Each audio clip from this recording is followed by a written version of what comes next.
that song called "Walking on Sunshine." I've met the guitarist who wrote that, Kimberly Rue, who's the lead guitarist with Katrina, and that's his pension plan.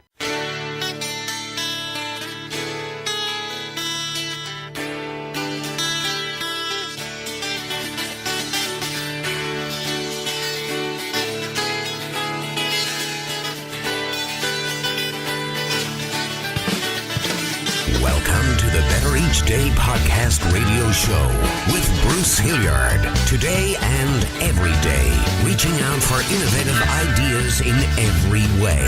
Today's show is brought to you by your future. It comes with a lifetime guarantee. Make a better each day now, baby.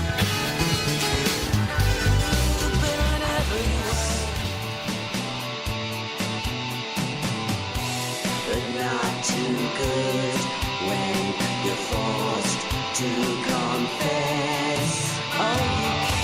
Hello and welcome back to the Better Each Day podcast radio show with the most awesome Neil Fitzsimon of Fitzsimon and Brogan.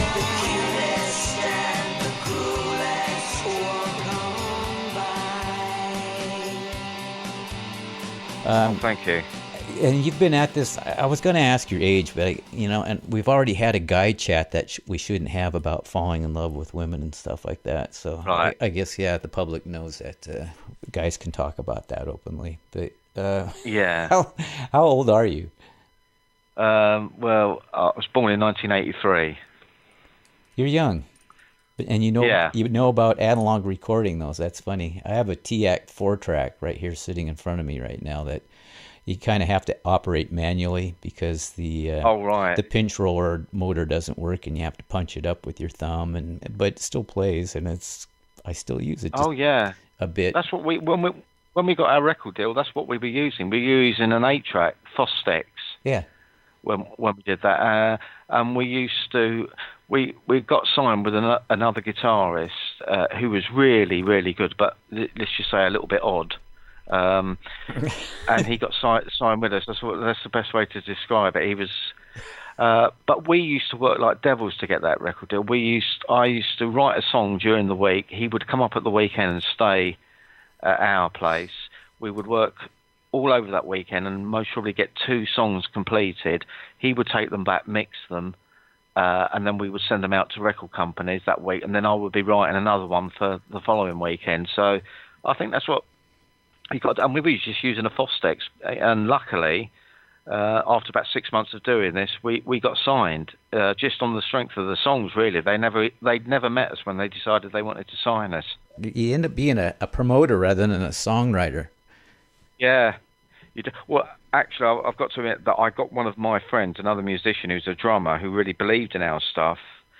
When the record company showed an interest, I sent him in there under the guise of being our manager. And I'm telling you, this friend of mine, he could sell ice to Eskimos. He was brilliant. And I sat in Goode Street in London waiting for him to come out of the record company offices because I was too much of a coward to go in.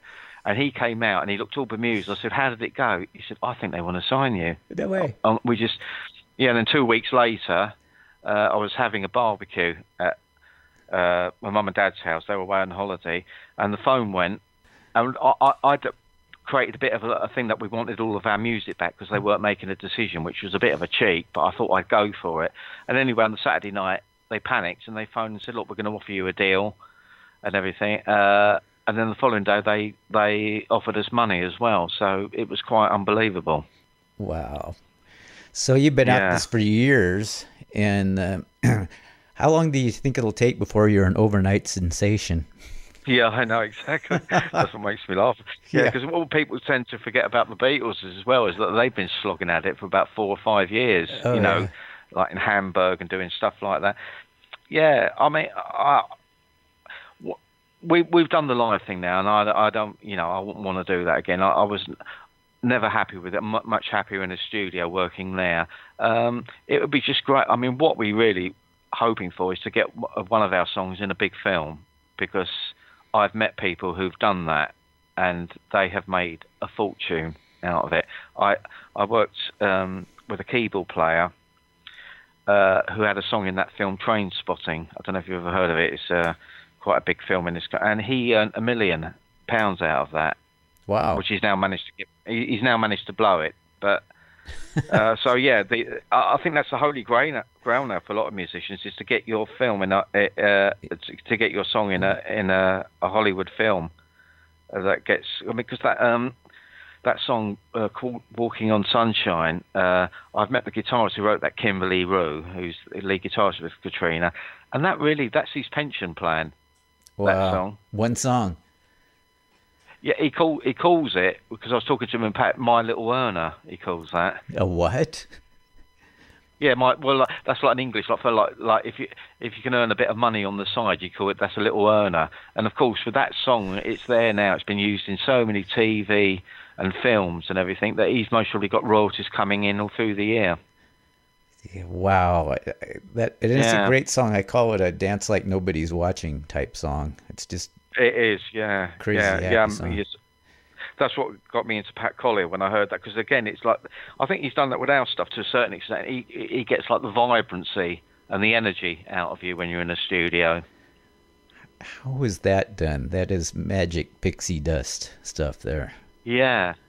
Yeah, because, I mean, when we were people often think that when you're in a studio that, you know, you're all set up as a band, like all playing, but it was all done in bits. I mean, the drummer would go in with a guide track that we'd laid down, just a rough guide.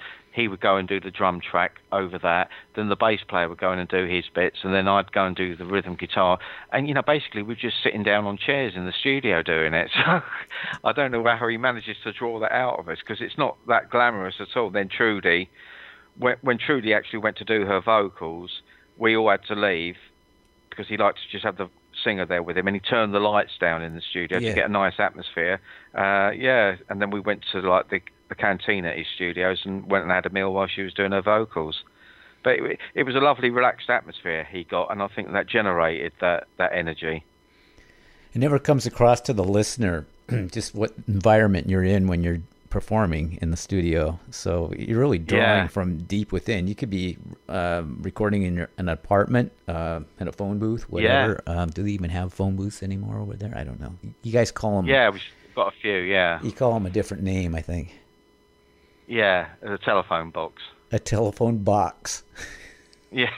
Okay. To us, that would be the box your telephone came in. Yeah, I know. That's what. I mean, you don't see it like the red telephone boxes. I suppose you've seen those. Yeah. But I mean, you hardly see any of them now. They've all gone.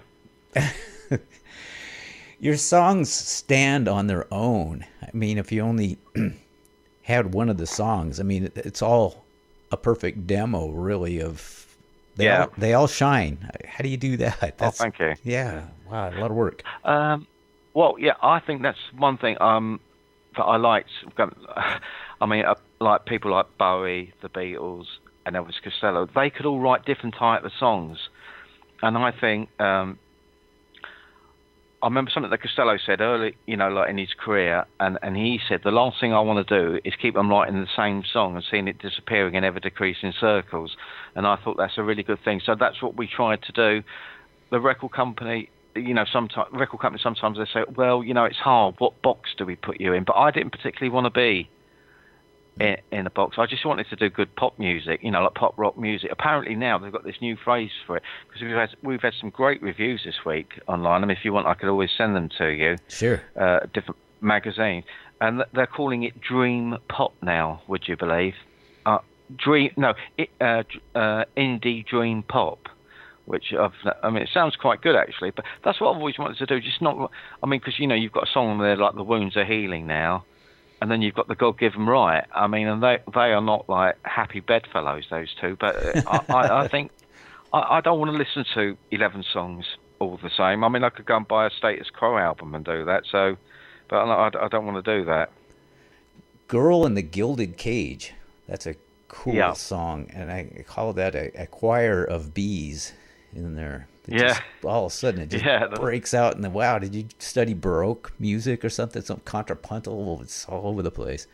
Yeah, when I wrote that song, I was, you know, really delighted with it, and I called Trudy upstairs to listen to it, and we were staying at her mum's place, and we were really pleased with it, so we took it downstairs, and I played it on the acoustic in front of Trudy's mum. Trudy's mum actually said, to me, that sounds like Waltzing Matilda. And I said, what? You know, and then there's the big joke now is that song's actually been played on national radio here. Mm-hmm. So, yeah, every time when it came on, I said, oh, look, Waltzing Matilda's on again. So, yeah, she's never been allowed to forget. Yeah, I just wanted to write one of those, like, high-energy, like, Go-Go's and the Bangles type things, you know what I mean, with the buzzsaw guitar, yeah.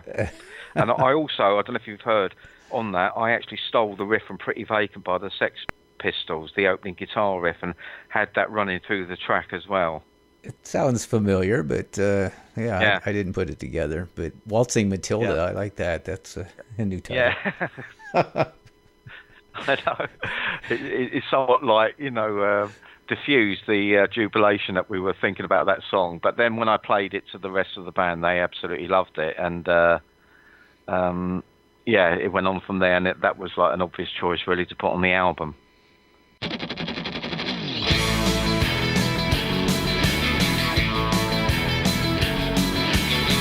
Got your looks, but that won't last long. She's just a girl in a gilded cage. I place a bet that I won't be wrong.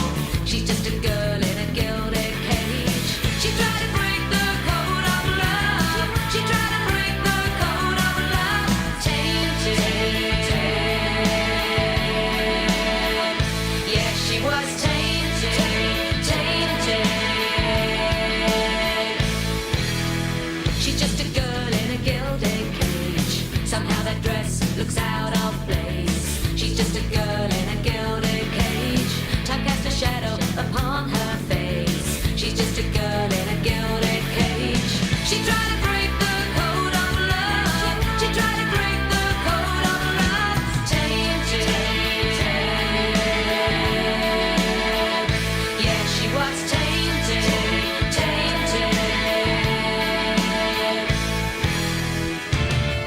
With the faintest trace of a smile on your lips, holding cotton tales of all those you fears.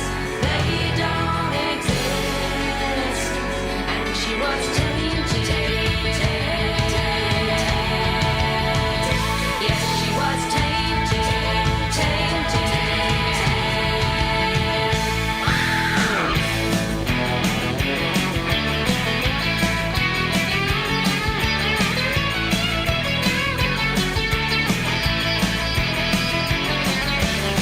She tried to break the code of love. She tried to break the code of love. She tried to break the code of love. She tried to break the code of love. Tainted. Yeah, she was tainted. Tainted. She's just a girl in a gilded cage. She's just a girl in a gilded cage. She's just a girl in a gilded cage. She's just a girl in a gilded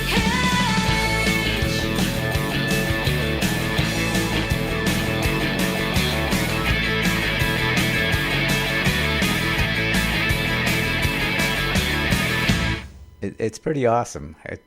I'm thinking that you come up with some of the arrangements in the studio. Yeah, I would say so. Now, definitely. Yeah, we did when it was when we were in a band and we'd work the song through. I just would bring it into the rehearsal studio and then I'd play it to them just on a guitar with Trudy. Then they'd start putting their ideas in. But now, now it's just a question of we go up there and after I've written it, I'll be sitting there watching the TV with B, and I'll just suddenly pause the telly and say, you know what we could do on that chorus now? We could do this, and then she'll have an idea. And so we just then I'll put that onto like a handheld recorder so that we don't forget any of the idea, and then we just work that into an arrangement. But I think the thing we try to do really is not try to copy anyone, even though it might come out and you could think, oh, that's a definite nod. We just get on as the best arrangement we think we can do for that song. By the time you guys play it and put your spin on something, it's not copying anything at all. It sounds incredibly original to me. Next year, you're releasing an album. We've got one coming out in the fall as well. Okay. Before that. Talk about that one. Let's do it in chronological order here if we don't want to mix anybody up. Yeah, well, there is another album out there, actually, that we did called His Latest Squeeze. I mean, I don't know if you've come across that yet. I have. Oh, you have? Because the single of that, one of the singles, The Cutest and the Coolest, that got to number 3 in one of the big French download charts, and they prompted them to do a video, which is on YouTube.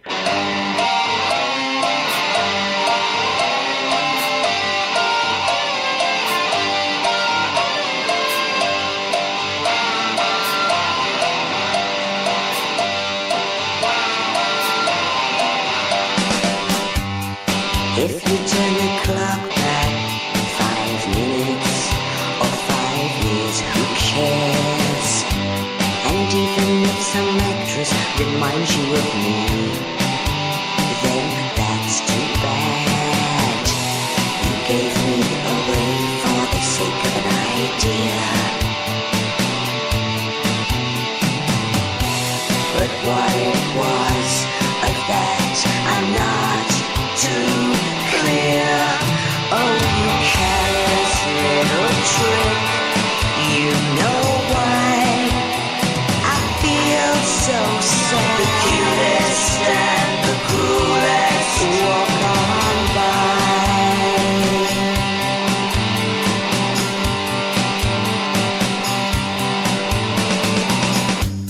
And now you have to put up with that sight. Oh, of couples arm in arm every night. Oh, but that's alright, okay, I guess. But not too good when you're forced to confess. Oh, you careless little trick. You know why I feel so sad. The cutest and the cruelest walk on by.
But the one that's coming out in the fall is The Girl Who Shouted Love at the Heart of the World, which is a bit of a title that I stole from a sci-fi writer that I love, Harlan Ellison, who wrote a story called The Beast That Shouted Love at the Heart of the World, but I just put a girl in.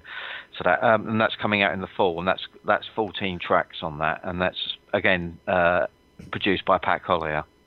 The Girl Who Shouted Love at the Heart of the World. Yeah, sounds pretty heavy. Yeah. Yeah, there's actually there's actually a song that's not only the title, that is there is a song on that called that, and I did manage to get that into the actual chorus, all that line.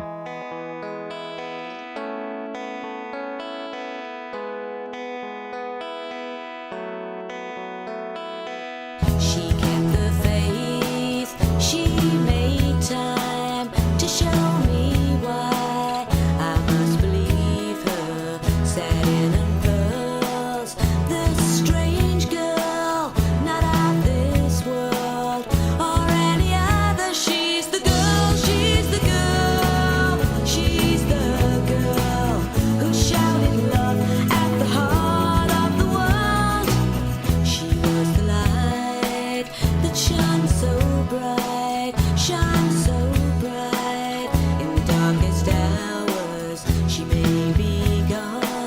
but it won't be long, and I won't forget what she told me. She's the girl, she's the girl, she's the girl who shouted love at the heart of the world. She's the girl, she's the girl, she's the girl who shouted love at the heart of the whole wide world. She saw this earth through rainbow eyes. Don't you cry, just believe me.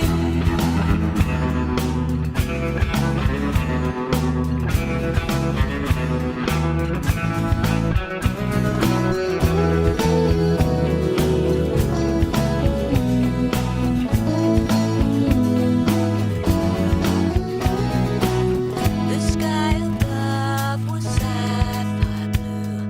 You know it's true. Just believe me. Shouting love. She's the girl at the heart of the world.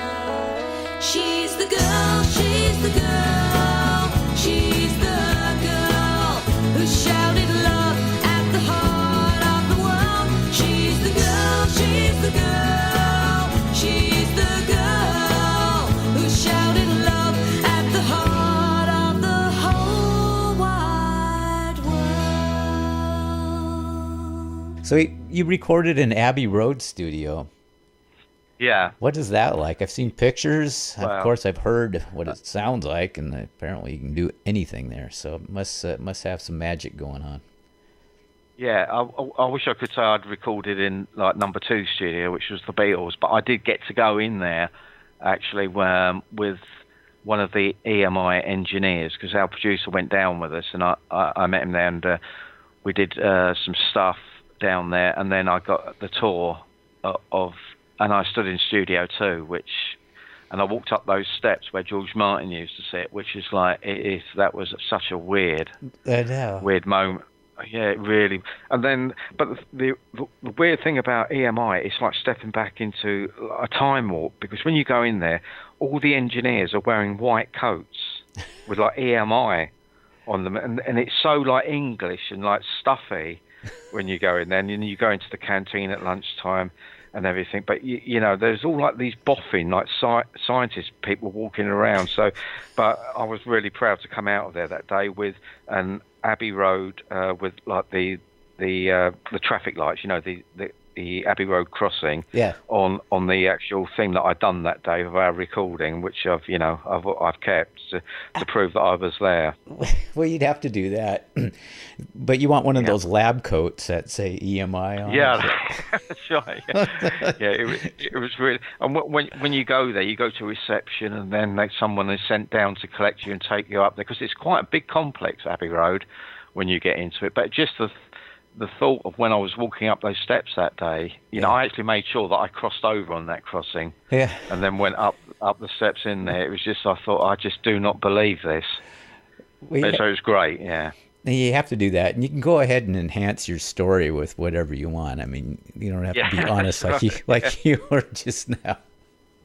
Yeah, I know, it was brilliant. Yeah, I would be awestruck. Yeah, entirely. Yeah. Okay. Yeah, if B ever wants to talk, tell her I'm an okay guy, and I won't ask her the embarrassing shower questions. Yeah, I'll do that. Yeah, I'll try and get.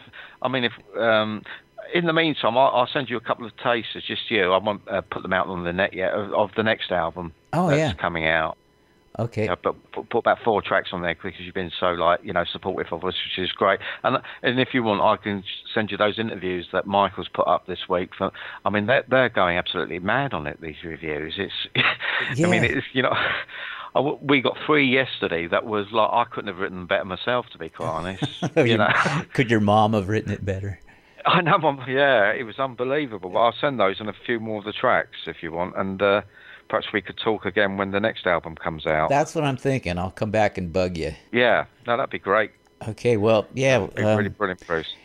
When you're an overnight sensation, I'm going to come back and beg you to be on the Better Each Day show. So. Yeah, we'll keep in touch, and it would be great to speak to you again when the next album comes out. All right, Neil. Thanks a lot. Thank you, Dan. All right, you take care.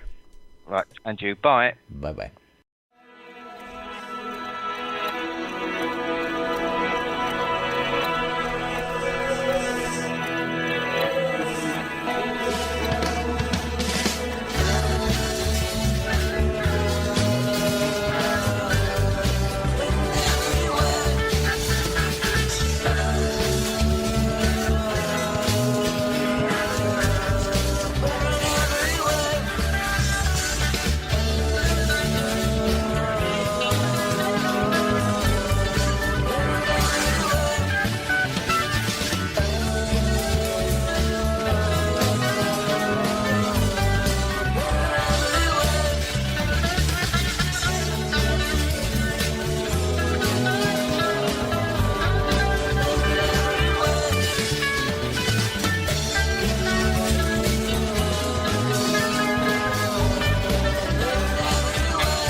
listening to the Better Each Day podcast radio show with Bruce Hilliard. We'll be back with a new horizon, but until then, honor the future. It comes with a lifetime guarantee.